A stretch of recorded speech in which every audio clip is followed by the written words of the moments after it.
podcast. The loss of podcast. The Saul. Hey, sexy friend. He's making me his bitch. Maybe want to get a piece of that. Pretty good. I want to talk about sexy teens. I was getting erections.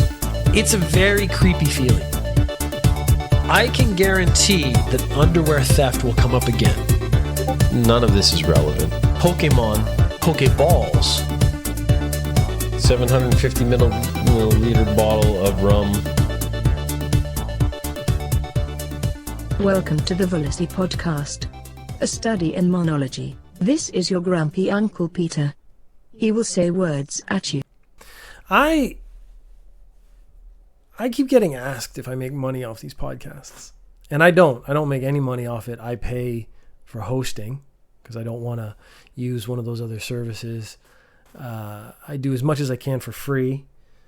I think I've done one ad on Ninja News Japan. And it was like an ad read that they didn't give me any copy, so I just, made it up as I went. It was really terrible.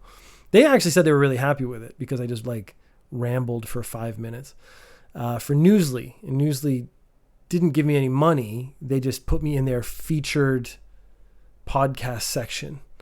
So basically everyone in their featured podcast section probably is reading their ad for them for free. And it's fine. I mean, that's a fair trade.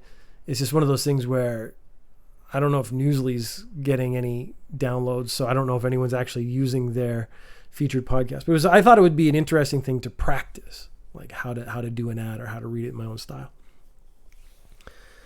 But I was thinking about friends I have. Most of my friends who, if they do something artistic, are doing music, and they almost never get asked if they're making money off it, because there's an assumption, I think, that if you're making music it's a hobby or you're doing it for fun, even if you're doing shows, you're not making much money off it unless you are quitting your job and stuff. But then I was like, why do people keep asking me if I'm making money off the podcast? And I think a lot of people who go into podcasting, maybe that's the actual goal. The actual goal is to make money, which isn't why I started. I just was frustrated with the internet, and I wanted people to actually if I wrote a big long essay, I don't think anyone read it. So I thought it would be if someone's going to listen, they're going to listen to the whole thing. That was my actual only reason. So basically my level of engagement should go up.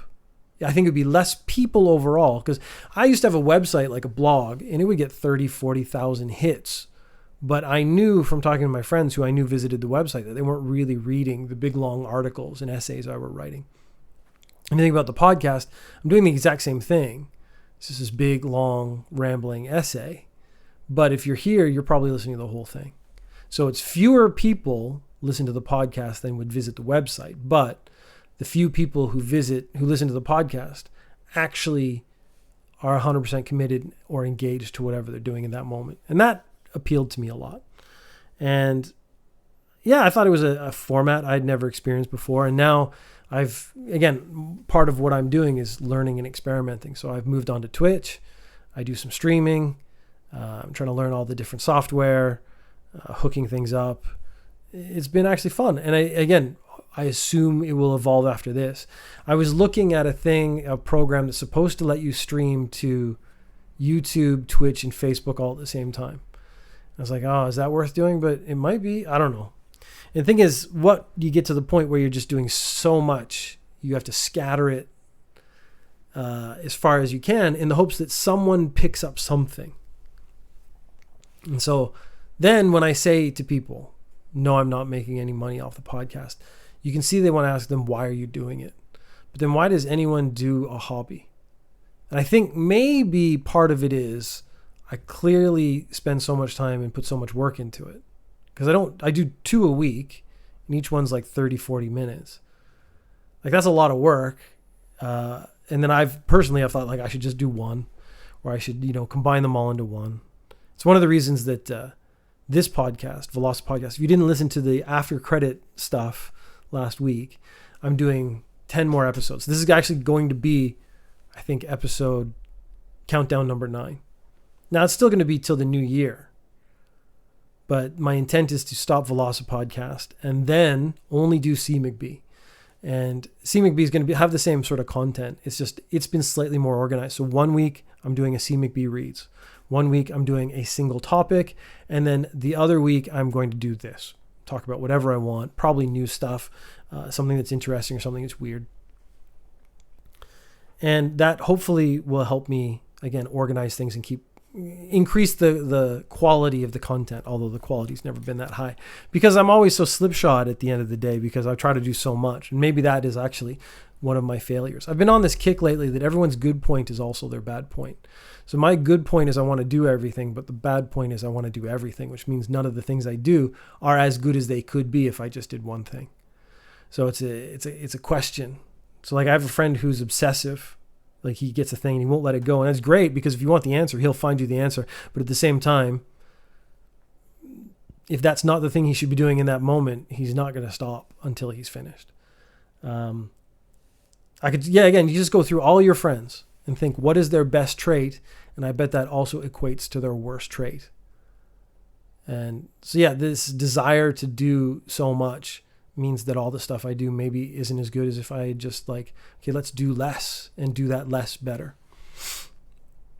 But I don't make any money off the podcast. I'm probably going to do a few more Newsly ads only because it was fun. That's more of just like almost technically a link exchange, not really a transaction of any sort. I don't make any money. I have looked at CRM, which is how you get paid in podcasts. And it's usually per one, like I think the average is $15 for 1,000 downloads or 1,000 listens. So at best, I would make $15 an episode. And that's actually probably, I wouldn't even hit that all the time. But still, whatever. That's fine. Again, I'm not here for the money. If I was here for the money, I would have given up a long time ago. And I wouldn't be spending money on all the stuff I've bought so that I could start streaming. This was an interesting story. It's about a Chinese company. It's a subsidiary of Canon. And what they've done is put this thing on the door. It's like a little camera with little pads so you can see your face. And it will only let you in if you are smiling. So it has AI-enabled smile recognition technology for a Chinese subsidiary, Canon Information Technology. The cameras only let smiling workers enter the rooms or book meetings, ensuring that every employee is definitely, this is the writer being sarcastic, 100% happy all the time. I'll read you bits of the article. The Chinese companies are surveilling employees to an unsettling degree with the help of AI and algorithms. Firms are monitoring which programs employees use on their computers to gauge their productivity, using CCTV cameras to measure how long they take their lunch break, even tracking their movements outside the office using mobile apps. My first thought when I read that was, whatever mobile app they want you to use, maybe it has to be on a company phone. Like, I don't know. The rules in China are probably different. Maybe they can just install stuff on your personal phone. My first thought was, if they were going to track me, I wouldn't be happy about that. So what I would do is get their mobile tracking app on a phone and either leave that at work at home and then have my own actual personal use phone that I use when I go out. And then they would only ever have me being at home all the time. I just talked about tracking people in the subways in Ninja News Japan in that episode, and how I thought that, like, once you go into a building or a private company or something, the expectation of privacy is almost not there. The interesting thing was I didn't think about how far it could go, because then this article that's up on the screen is talking about like Amazon, and how Amazon will track you to the point where if you are not, being so productive that it actually makes you sick, that they will fire all the people at the bottom end of the algorithm. And this was interesting. Again, something I hadn't thought about is this isn't replacing the worker. This is actually replacing middle management.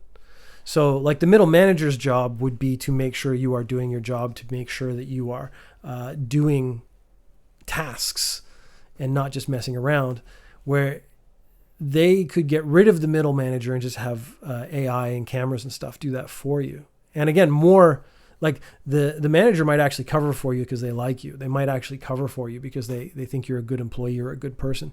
The AI is not going to do that.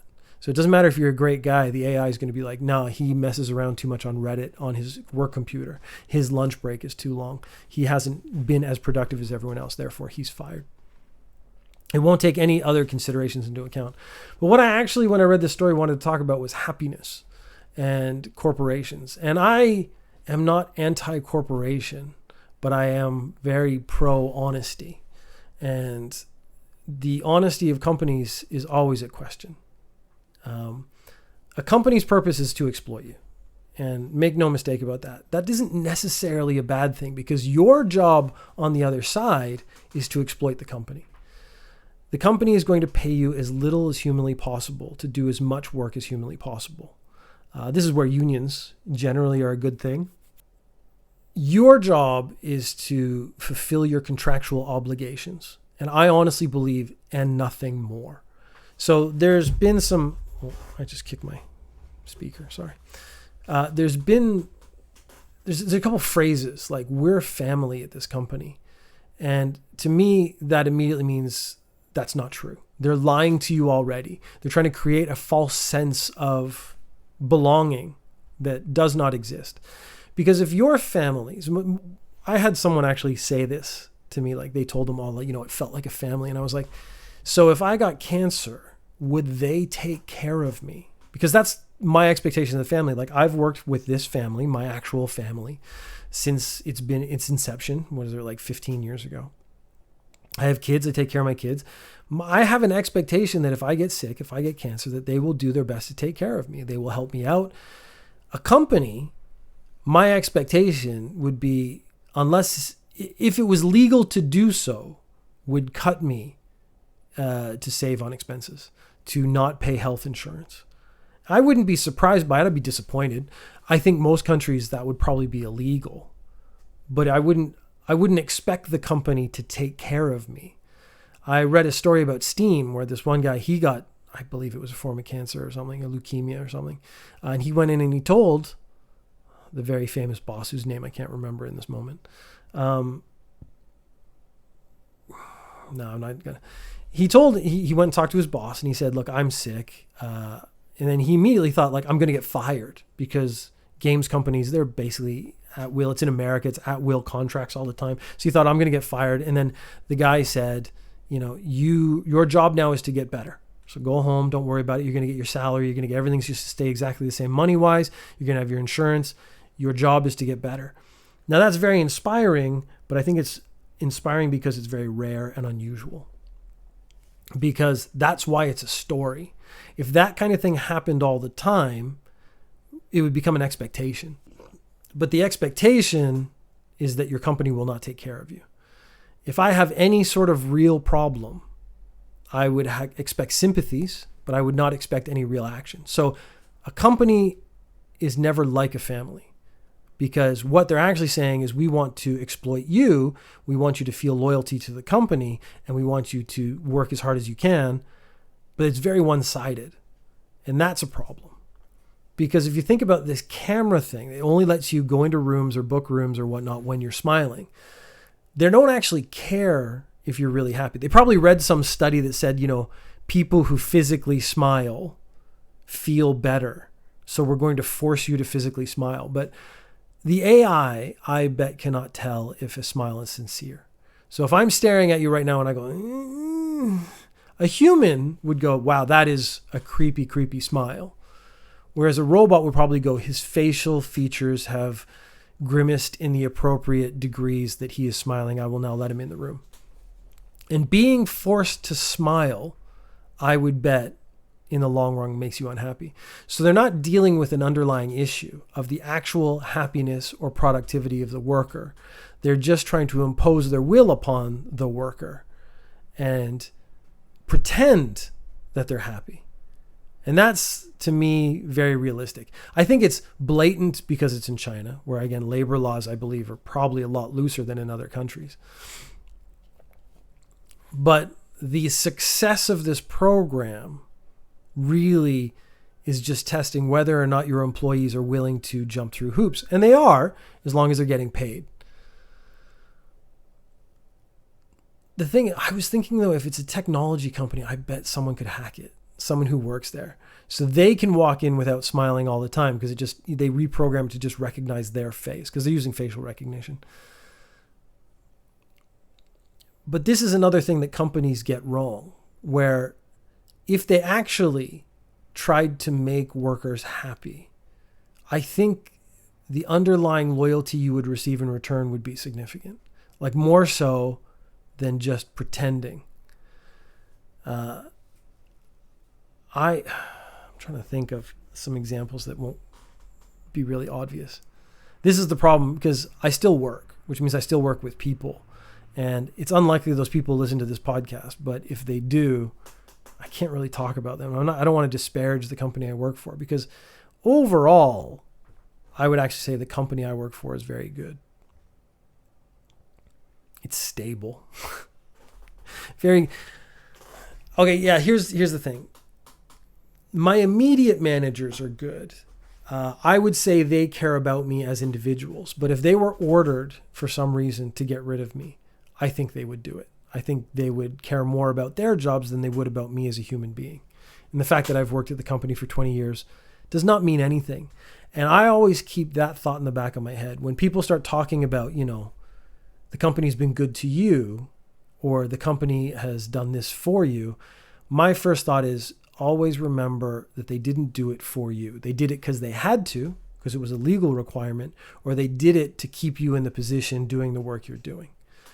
And therefore, you deserve what you're getting. It's not them doing something extra for you. You deserve it. You may not know why you deserve it. Again, it might be a legal requirement, but you do deserve what you're getting from them. They will not do any more. So I have a positive relationship with pretty much everyone I work with. There's upper management who has no idea who I am and never will, to be honest, because they work in a different city. And I'm actually okay with that. But then again, they are the final decision maker. So if a decision has to be made about me, they're going to look at an Excel sheet, they maybe talk to a lawyer, and then decide what to do with me. I will not be involved in the process. Now that does not sound very familial. This is not how a family behaves towards its members. And it's the dystopian aspect. So I meet a lot of people, and they're usually young people right out of university, and you can tell immediately they are anti-corporation, they are anti-company, but everyone can't have a startup that's awesome. And the irony there is if you had a startup that was successful, you would be running a company. Now, of course, you're telling yourself you'd be running it differently, you'd be running it better. You wouldn't put AI cameras to ensure that everyone has to smile before they enter a room. But then you might. Because you might get so far down that road that it's maybe not even your decision anymore and all your best intentions. I don't think anyone starts a company with bad intentions. I'm going to abuse the worker. I'm sure there are people in companies who do that. Again, I think middle managers are the most dangerous because they're the ones who are on ego trips. The biggest problems I've had in my experience working in a company are with people with the slightest amounts of power who want to make themselves feel good. So they try to lord it over you or make you do things you don't want to do. So this guy's quit, so it's fine for me to talk about him. But I was 1 or 2 minutes late clocking in. So we had this little punch card you have to punch in. But I had been at work. I show up to work about 30 minutes early every day. And that's just a personal habit. I'm not saying other people have to do it. I don't hold people to that expectation. But because I live far away and I worry about the trains and stuff, I always show up to work really, really early compared to everyone else. Everyone kind of knows this, that I'm never actually late. So I was talking to a student, or a customer in our case, and I was like, oh, geez, I got to go punch in. So then I ran off and I got to the punch in machine, 2 minutes late. But everyone knew I was there. And this guy, because it was his moment of power, he said, well, I'm sorry you punched in late. It's going to be a mark on your record. I don't know what you would call it in our company. I'm not going to get a warning or anything. And I was like, but I was here. He's like, yeah, but that's not, these are the rules. The rules are the rules. Now, I never thought that the karma would come around so quickly, but it was the next week and there'd been a mistake in scheduling and they scheduled me for 5 minutes past my finish time. So they put a class in there that didn't fit. And they called me up and asked me to stay 5 minutes later. And I said, no. And they said, well, but we need you to stay 5 minutes later. I was like, well, I need you to fix the time card last week. And you refused because those are the rules. And the rules actually say I leave at my end time. And he says, well, we'll pay you 5 minutes overtime. And I said, I don't want 5 minutes overtime. I mean, 5 minutes overtime is a couple hundred yen. Like, I dropped that. And if I'm in a rush, I might not pick it up. So I'm not doing this because 5 minutes is a problem for me to do. I'm doing this because you screwed me over. So I'm screwing you over. And you could tell on his end of the phone, he couldn't understand what the problem was. That he was holding me to a standard, but not holding himself to the same standard. So if the rules are the only thing that matters, then I'm going to follow the rules. And that's going to suck for you because sooner or later, you're going to need me to help you out. That's one of the biggest mistakes, middle managers make, is not being forgiving to the worker and then expecting them to like forgive them for something.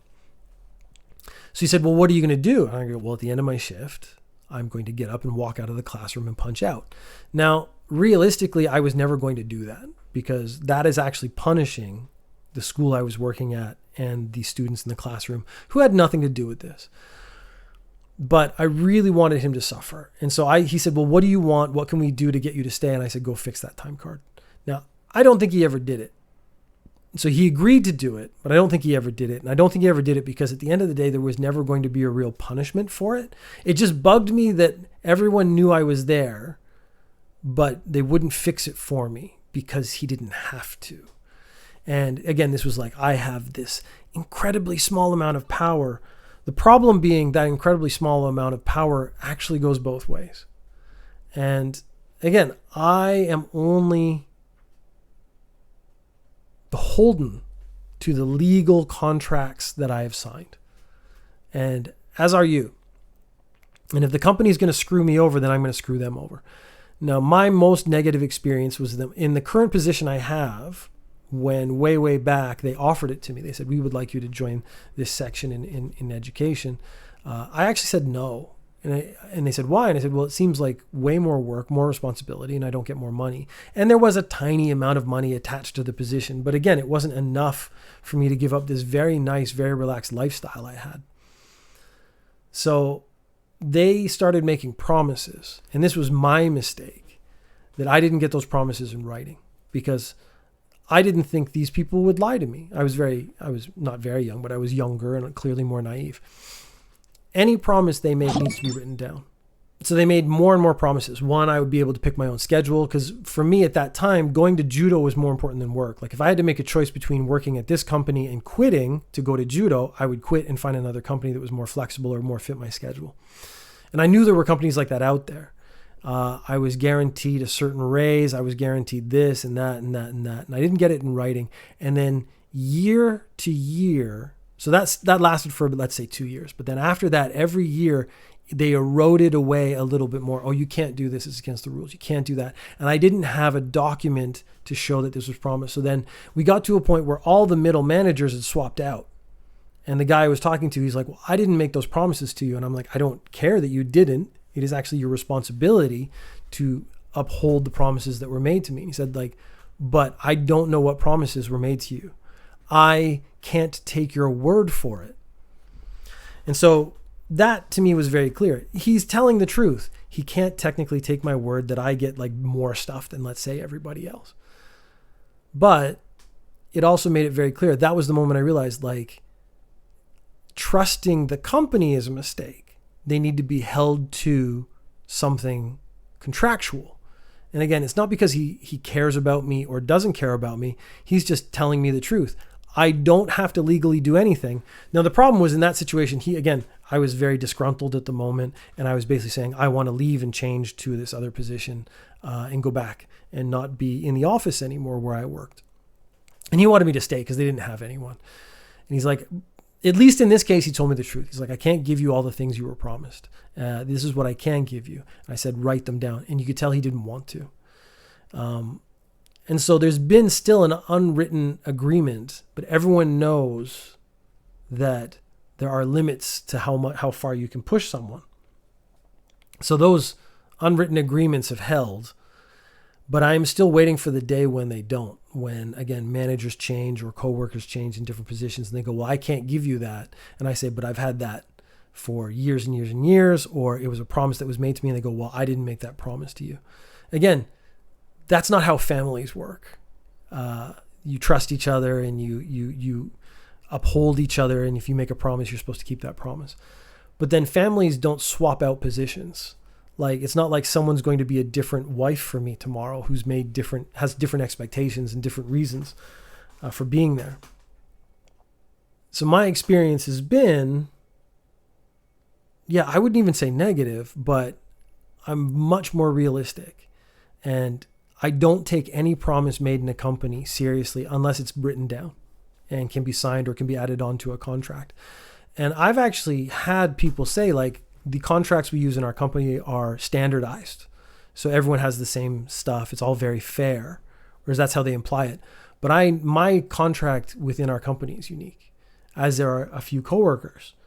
And I know that because I know my contract. So when they say that to me, I know, like, you're already lying. You can change stuff if you want to, you just don't want to. It is easier to have everything standardized, but then you should stick to it. You shouldn't make exceptions ever. But sometimes you have to make exceptions to keep people. This has been very rambly, but working in a company, you do have to be aware that they do not have your best interests at heart. And again, I'm not even saying the company's evil. They're just doing their job. Their job is to hire, employ workers, set out their mandates, and try to get as much as they can. Your job as a worker is not actually to exploit the company, but there should be no expectation that you do anything beyond your contractual obligation. There's been a couple of things, I think, on Quora and Reddit and stuff, and it's like CEOs saying, like, I'm always disappointed that my workers go home at 5:00. Like, they're not as committed as I am. But they're not making CEO money. They don't have a stake in the company to the same degree. So why is your expectation that they're going to behave the same way? You give me a stake in the company that is the same as yours, and I bet I'd be willing to put in the same effort. But I'm getting my wage, and I'm getting my wage for doing this work and nothing else. So showing up early and staying late does not benefit me. And the only reason it benefits you is because you are the CEO. So if you want employees to start behaving like CEOs, you got to get a CEO paycheck. You got to get a CEO commitment, which I think we both know they're not going to get. So when they start talking about employees in any sort of negative light, my first thought is, you don't understand what it is to be a worker, and like your commitment to the company, you seem to think theirs is the same, where it's not. They're there because they want a paycheck. They're not there because they love the company. They're not there because you are family. They're there because they need a job and they need to eat, and this is maybe the best job in the moment. Yeah, so weirdly, I found the smiling for the camera offensive because it's not in my contract that I have to be happy. Now, in sales positions and stuff, I actually think there's a fair expectation that you have to be presenting a positive, outgoing persona. It doesn't have to be real, though. And again, what my thing with the AI is, you can fake it, you can smile, but that doesn't actually mean you're happy. So maybe that's okay. So if they're saying, like, we don't care if you're actually happy, you just have to pretend to be happy while you're entering this building, I could do that. But I think I do that every day anyways. I think I pretend to be happy most days I'm in the office. So I'm already doing what Canon is asking its Chinese employees to do. I'm putting on the face they want me to put on, but that's because they pay me to put on that face. I'm not saying don't be happy. I'm saying be realistic. If you're young and you're looking for a job, you're not committed to that job. You are committed to your contract. And anything anyone says that's different, they're trying to manipulate you. And don't be manipulated. Understand the reality. And always think back, like, if they say anything about loyalty or family or anything like that, just think in the back of your head, if I got cancer right now and I needed help, would they help me? And I would bet 99% of the time, the answer is no. Which is a huge downer to end on. I'm doing this all the time lately. Maybe I just got to find lighter topics. I got to stop talking about work and companies and stuff. But I guess if you just stick to your contracts, you could be happier because, again, you would know where your responsibilities begin and end. And it's where it ends is the important part because that's the bit that the company wants to make fuzzy. The Loss of Podcast. The Loss of Podcast. The Salvo. Hey, sexy friend. He's making me his bitch. Maybe want to get a piece of that. Pretty good. Thank you for listening. You can subscribe on iTunes, Google, Spotify, or anywhere you get podcasts. You can also watch on YouTube/Velocipodcast or streaming on twitch.tv/chunkmcbeefchest. You can find Ninja News Japan on Facebook. Send questions or comments to speakpipe.com Velocipodcast. Link in the description. Check out all the podcasts in the Velocipodcast family. See McBee, Ninja News Japan, and Daily Affirmations weekly. At Velocipodcast, we want you to be happy, really happy. I don't want anything from you, just be happy. And like and subscribe. And tell your friends. Tell them to like and subscribe. So I do want something from you that is not your happiness. Maybe it's time you started thinking about this podcast like a family. We work hard and play hard. 24/7. Commitment. But to us, not you.